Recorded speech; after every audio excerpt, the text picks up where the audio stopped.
What's up, everyone? This is your boy M3 from Knowledge and Relationships. I have a very special esteemed guest, and this is a local interview. He is no stranger to me because I do know like his mother and like the family as well too. And it was definitely like an honor for me to be able to have this time to interview Mr. Jesús Larios. And Mr. Jesse, how you doing? I'm doing good. Um, Thank you for having me here. Thank you, thank you. I appreciate you for just taking the time to come.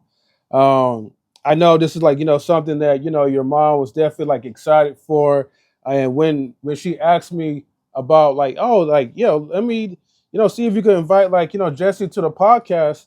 Immediately, I was like, okay, like cool, like I'm down for that, and I would have loved like definitely for you and your sisters as well too because I know you guys are very talented, very smart, and you guys do like a lot of great things.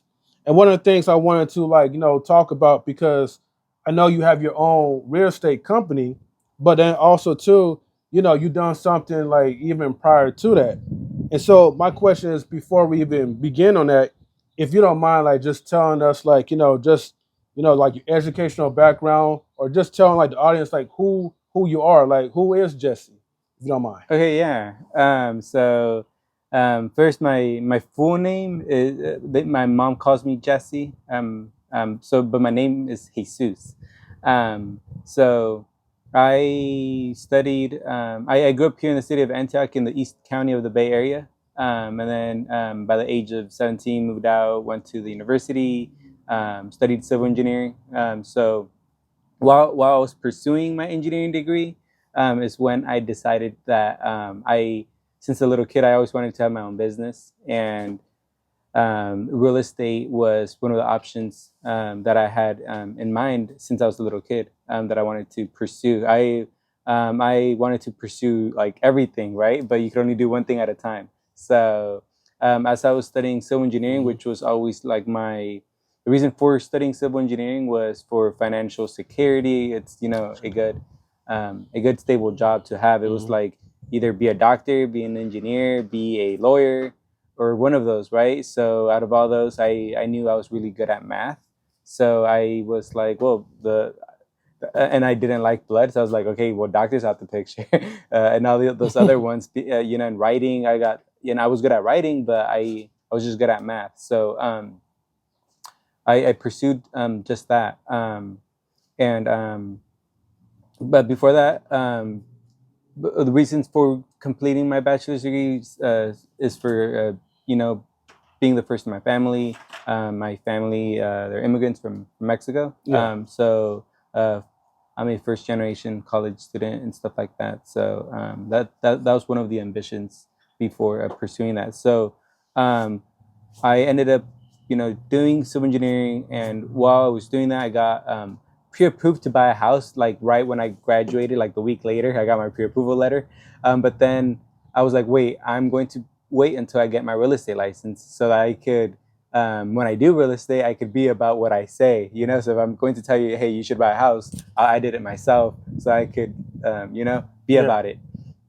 So that's what I did. I waited a few months, ended up getting my real estate license. Within 6 days, I started shopping like for my first. Actually, it was like the first week that I got my license, I started shopping for my house and found it and got it in escrow. And that's where my journey in real estate started. And then I was doing that while doing my full time job, which Hmm. is what most people want to do. Yeah. Start go to, be an employee, but like start your little side hustle, and then eventually you're going to like make that your full hustle, right? So Yeah. that's the dream and ambition for many of us. And I just decided to take a leap of faith and just like eventually after 2 or 3 no 3 years later of doing it Hmm. part time, I decided to take a leap of faith and trust myself. I After 3 years of doing real estate, I had closed several transactions while working full time engineer. I Yeah. wasn't sleeping because I was like working as an engineer by day, Hmm. real estate by night, and on weekends I had no life. Um, Uh, until I eventually became a full time realtor. People see things where they think that it's easy, but they don't really understand like the hard work that you have to put into. Mm. Like, okay, you mentioned about like, okay, the engineer like job, and while being an engineer, you started to be like in real estate, but then you had to get your bachelor's degree to even get to that part. And of course, it takes like a lot of schooling, a lot of work, and time away, probably from friends, family, and even partying as well too. And the thing is, all this stems like a delayed gratification because in order for you to be successful, you have to make sacrifices. You have to put the time in into the craft that you really want to become. And so the reason why like this is great because the thing is everyone knows how to be an employee. We was taught through school of how to work for someone else. But to, you know, to start like your own company and to be able to like manage and having people like work for you, that is something that we were never really, well, we was never taught like in public schools. And so people do struggle as far as being like in a position where you're actually happy because now you're like your own boss and you have like people working for you to make things easier. But in order for you to even be in that position, you kind of have to put the hard work into it, if that makes sense. Mm-hmm. So the part of like working smart is basically stems in still doing the hard work anyway, in order for you to get to that level where you're at. Mm-hmm. When you was doing the engineer, when you was working as an engineer, like, okay, what made you thought about real estate, like get into like the real estate business? Okay. So one of the things was also like pursuing a business in engineering. Mm-hmm. So when I looked at the numbers, Mm-hmm. that's when you really are able to make a decision because numbers speak. And when I saw all the money they were wasting, or not Mm-hmm. wasting, but like that, in that I would need to invest in an engineering company, Yeah. and then the time and effort versus real estate, it's Mm. commission based and not as much money upfront. So the money needed and then the time needed to establish a real estate business, when I started looking at it, it was uh, for me at that time was going to be less capital versus more capital Okay. for an engineering business. Yeah. So that's one of the things. I also was really good at speaking with people and communicating and building relationships, and that's something that many people lack in the real estate business. Mm-hmm. And I always, since a little child, I've always liked teaching people like anything as soon as I learn it. Like Mm. I went to class to study calculus. I told all my friends, "Hey guys, I learned something. It's called calculus." Yeah. Same thing with algebra, like everything. And then when I came to learn um, how to invest in businesses and stocks, how to go to school, I just became a natural advisor for just about anything, any aspect of growth in any individual's life. Mm-hmm. And I was like, I like to do this without getting paid. I just like giving advice. Um, and real estate is one of the most number one ways for people to be wealthy in America, and that's every person's right to have real estate. Every single person, everybody goes to school, wants a wife and a house and children, Yeah. and that's something that it's inevitable in people's lives. So I figured that I wanted to really start educating people on really making people know that it's possible. And um, in the sense of why, really why I chose real estate, it's actually one of the things that I actually, while I was actually still studying civil engineering at school, I was studying sleepless nights, all the like math courses and stuff. But I Yeah. really figured out, like I really found out I'm really good at math, and that's another thing. Mm. And many real estate agents, they just sell houses, really not knowing what they're like, really looking at the numbers if a person's really making a good decision. So when I speak to clients, I run all the numbers, and I run like I run all the estimates. I make sure they're not just getting the home for the right price, but that they know all the different scenarios Yeah. about the entire process. And some people are like, should I wait to buy, or or continue renting and stuff? And many Hmm. people aren't being educated on that. And but even many realtors just don't know the numbers. So my skills as an engineer that I learned at through school really came to help to show it. And real estate, I Okay. understand the market, statistics, and you need all that in real estate. I'm glad that you answered that question because that was going to be one of my questions of how maybe you being as an engineer helps you with real estate, and by you breaking down on the mathematics, calculus, like in numbers, it definitely helps because you have to know, like, as far as statistically, like, based on the person's budget, how can this person have a higher success rate of closing in into the house, or even for people who wants to purchase homes for investment properties, because yeah, you could make a lot of capital gain just by owning a property, whether you buy a single family home and you rent it out to someone, or you buy multiple properties, like let's say duplex and up, and maybe you might be living in one of them while someone else is covering the rent. And I mean, like from a long time ago, like, we used to have like, like real estate property where we lived in Oakland and we had one unit that we lived in and had the other one that was rented out. And that was like one of my passions about like real estate. I mean, not to uh dive in as a real estate agent, but just as a client. Wow, like there's so much money to be made when you're able to like own your own home and to be able to um, probably invest into that. And I know the more money you put down, the easier it is like for your down payment.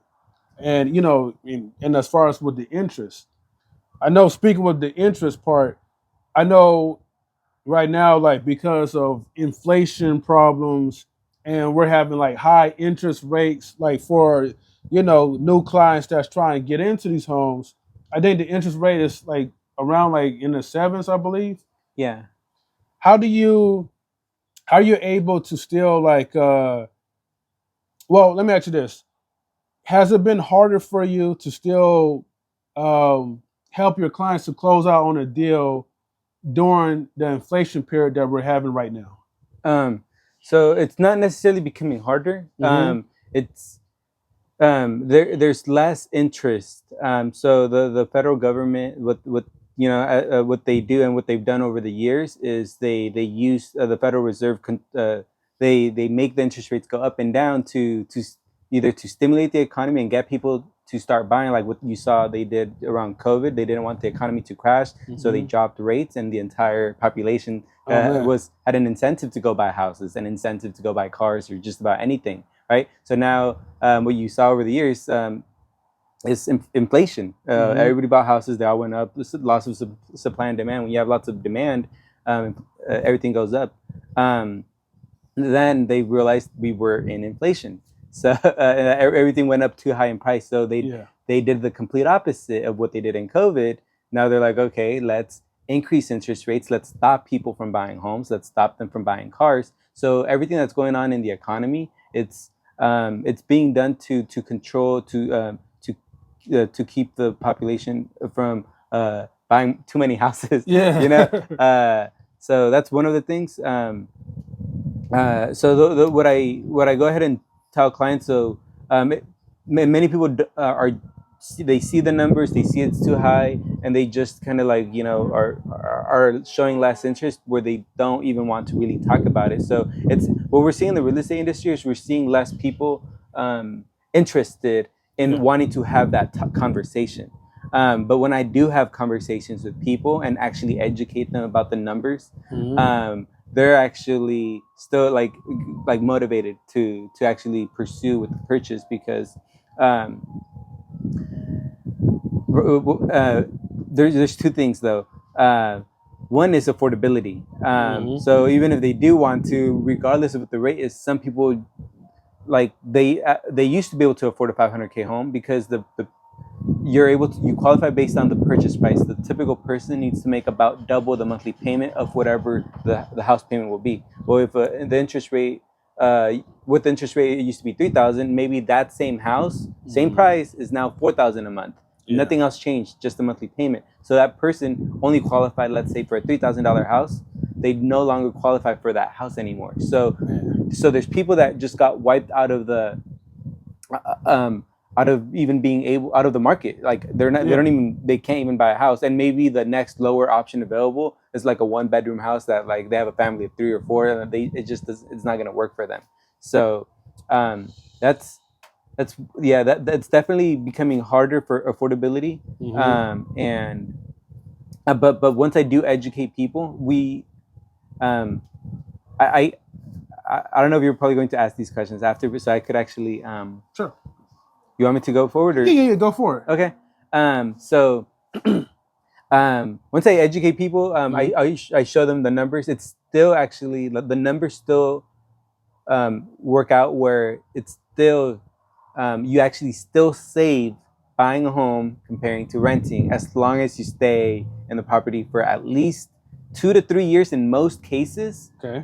If you were to technically sell, right, versus renting and you move out, you don't get none of that money back. You buy a house, if inflation is still going to happen at a more controlled rate of like 5% or so. That's where I'm educating people. Like, yes, interest rates are high, but inflation is still happening at a slower rate once the home goes up in value. And you were to technically relocate,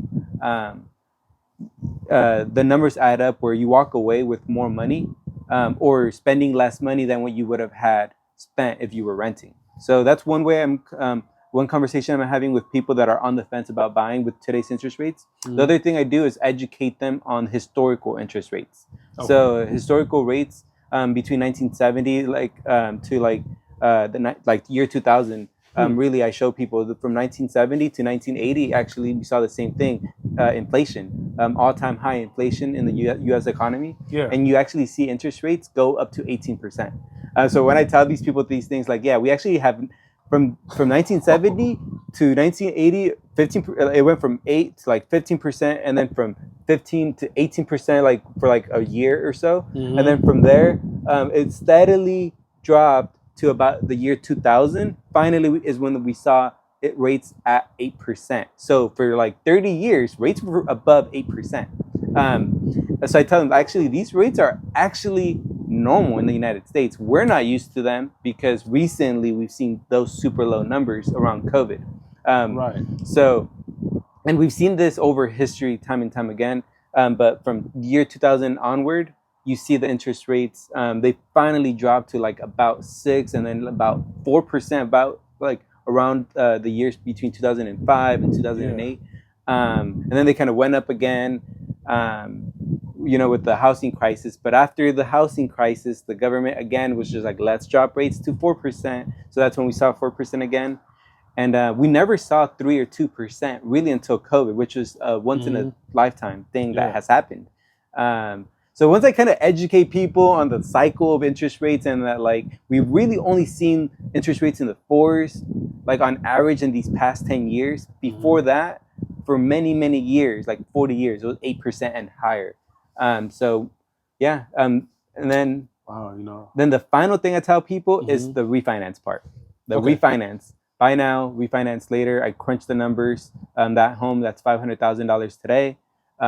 In the future, 6 years from now, might be $600,000, but now you could refinance that house if rates drop, and your payment will be lower because rates will be lower, and you'll have had paid that house a lot down by at least $100,000 or so less. So you're gonna that $500K home, you'll now only refinance a $400K loan, for example, and lower interest rates. Versus if you wait to buy, interest rates will they may drop, and you could cross your fingers that they drop. But what we do know for sure is home prices will increase. So two things could happen. 6 years or some time goes by, home prices go up, and you get the interest rate you wanted, but now the house payment is more, so it balances out. Or you wait and interest rates never drop, so and then homes still continue to increase. So you're actually better off actually getting the house now, because because you lock in the home price, Mm-hmm. right? And then the interest rate you could just refinance later if it does drop, and if it doesn't, if it only goes higher, then you actually got a better deal because in the future home prices are higher and interest rates are higher. So like you're better off with buying a home now at today's price. And you know what? And actually, as you ran those numbers and you broke down the history of it, you did remind me that, yeah, but let's say back in, like, let's say 1996. We'll just go back there, right? Um, yeah, as far as like maybe the initial price, you'll see like the home's cheaper, but then the interests were like above like 8% or 18 or 16%. So no matter what, if you didn't have like if you wasn't fortunate to have like a lot of money to, like, put for like a down payment or to buy the house right off the bat, you still would have, like, at the bare minimum, you still would have been paying high interest rates. And when, like, COVID happened for people, I mean, that was a time for everyone to refinance house. We even took advantage of the opportunity to refinance like our own home, and it really, really made like a huge difference, dropping down by like 2 or 3%. Um, the other thing I was going to mention, and I don't want to lose a train of thought of it, but when when you are buying like a home, and let's say for instance you're locked in at 7% or 7.5 or 8%, for like the interest rates. Like, there's no harm into buying now, because the way how you put it, buying now is pretty much is better than trying to wait, because you have two options.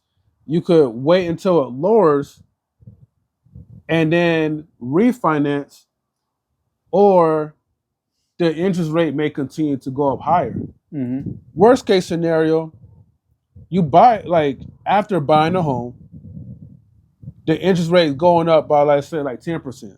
Let's hope that never happens. But let's say, like, if it does happen, now you're still secure. You're like, man, you probably was once complaining about how things went up from 3 to like 8% to now like from 8% to 10 to 16%. As the years go by, and but you're still locked in. You're secure, and that's one of the benefits when owning your own property and having, like, those rates like locked in until you decide to refinance. Never refinance, of course, like when the interest rate was going up, because I know a person that did that and lost their home that way. But when interest rates are going down, like below like your initial interest rate on your contract, take advantage of it, so then you could be paying, like, pay more to the principal and less to the interest. Mm-hmm. So I'm glad that you was able, like, you broke that down, because I think that's definitely essential for people who will be watching this, to understand that, it's never too late to still own your home. And don't think that because of inflation causes and what seems high right now, don't let that deter you, because you never know when it may get worse, or maybe, it may go down. But in the meantime, if you got yourself locked in, you have a home that you could actually put into, like, as an investment, as opposed to, or at least a place that you could really say you have ownership, versus like an apartment that you never know when you may have to be evicted, or you may have to get kicked out because you know the owner sold the property, or you can't pay the rent if there's no rent control. So Yeah, most definitely. yeah. So one day I want to ask, because I know we talk about real estate, but can you give the audience like the name of like the company that you own? Okay.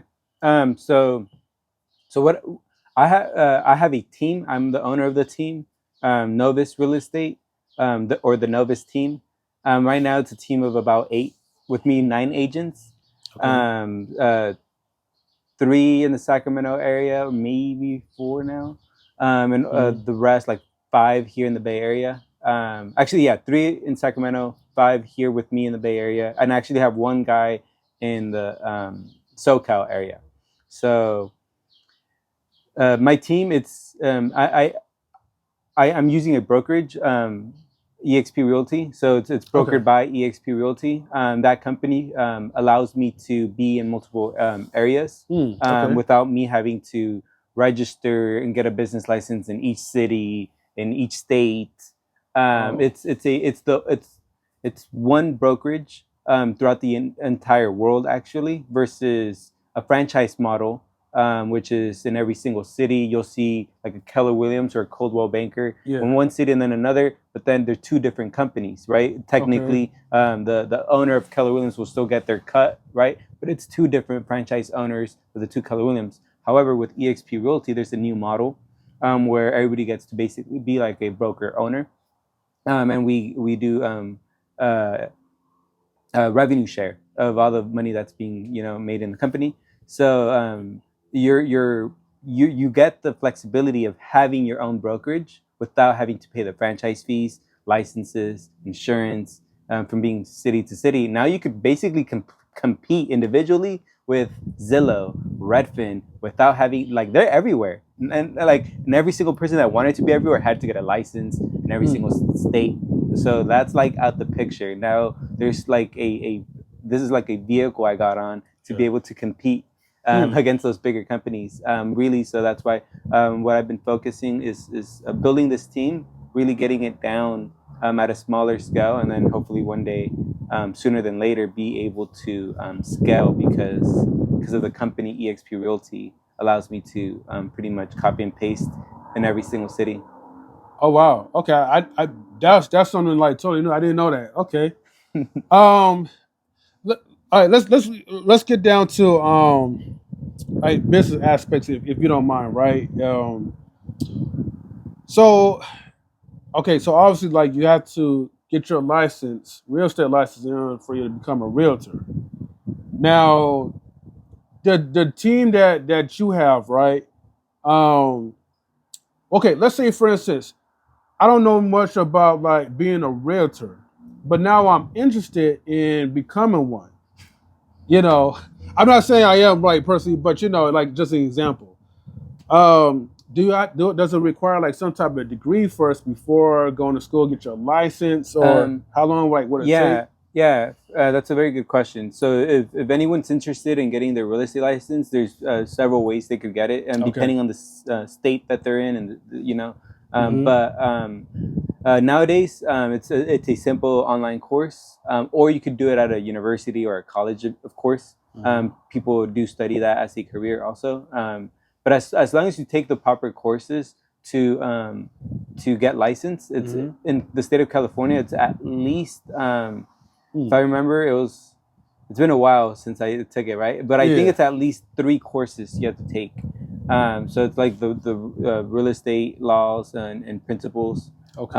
and like one elective like finance, and then like code and ethics. So Okay. yeah, somewhere along those lines. But basically, there's about three courses. And if you take them in a college setting, it'll Mm. three courses are prerequisite to each other. So one semester, one semester, one semester.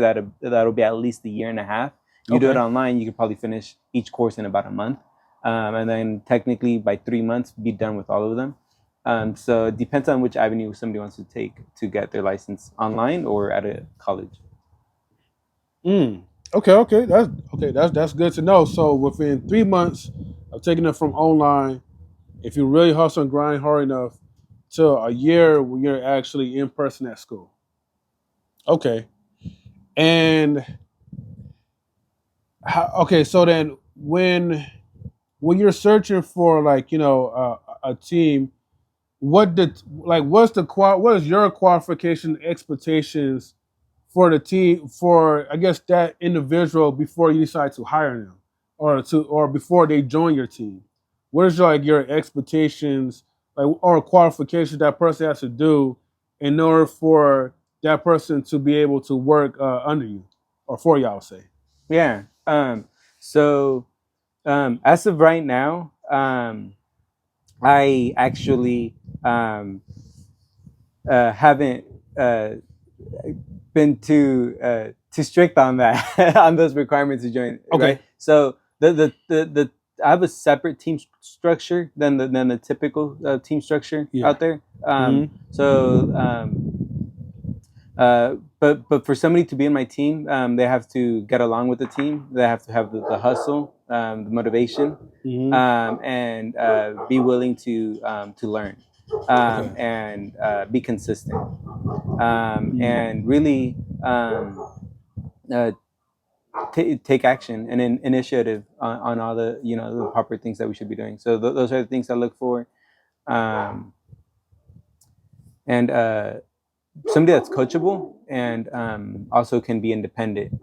This is definitely like valuable information because to be honest with you, like I think you're the first ever that like we're actually diving into understanding the background, what it means to be like a realtor, and not only to be because here's the thing, you could be a realtor, but you could be working under someone, but to have your business established and then to have like your team and to like organize things.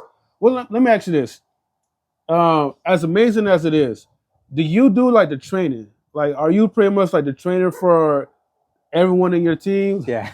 So I'm still the super early stages of my business. Yeah. I put a lot of thought into the structure of everything, and so I'm still at the foundation. It's still a business that's like in the works, in that sense. So yeah, I'm constantly evolving the business. The way I do things, I had like virtual assistants. But I'm the one training everybody. I'm the one. I'm the visionary. I'm the one studying and like to see what's the best for the best decisions for the business. So as of right now, I'm pretty much wearing all the hats. Everything from training, being their mentor in their personal deals, to the technology, to just about everything, providing the contracts, everything. Yeah. Wow. Thank you for just breaking that down because it's like most of us have probably had never like been in a position where it's like, okay, we have our business, but now we have people that's working with us. Now we have to make sure we train, we get things organized. Maybe we're writing like presentations and getting things in order. Like it could be complex to like a lot of people, and it may be a struggle to even ask certain type of questions because as you're explaining, some people may not even have that visual of how to manage and like lead other people when it comes to it. But I mean, I definitely understand where you come from because it's definitely like a lot of work and a lot of prep and trying to make sure that like your team is organized, but also make sure everyone is unified. And going back, when you said one of the simple requirements is making sure that everybody gets along, that's the same way like with my podcast with Knowledge and Relationships, where I'm like the CEO of like like a small YouTube channel, but then within that YouTube channel, like we have, other branches and other people that like works with us. And the thing is, even though most of it is like volunteer work because people have a passion for it, we all get together as a team to try to make things a better place, like for like the social media realm. Jesse, hey, thank you so much. Yeah. And if you want to give any shout outs to like, friends, family, feel free to do so. Yeah, no. Well, yeah. Well, shout out to my mom for inviting me to this podcast. Or sorry, for talking to you about inviting me to this podcast.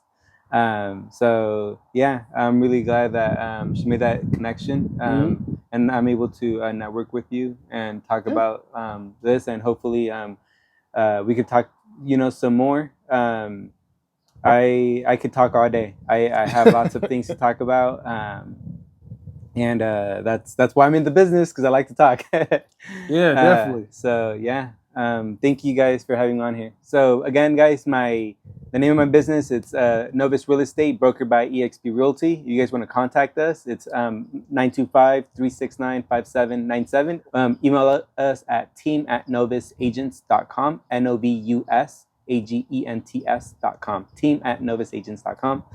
Again, we service Sacramento areas, Bay areas, Silicon Valley, also San Joaquin County, Stanislaus County, Sonoma, and Solano counties, and Mateo County. So basically these regional NorCal counties, even including actually Yolo County too, because that's Davis area and Woodland area. So yeah, guys, thank you guys for watching, and stay tuned for the rest of Mario's videos. Thank you, Jesse. Appreciate you, my brother. Yeah. All right, like and subscribe. Peace.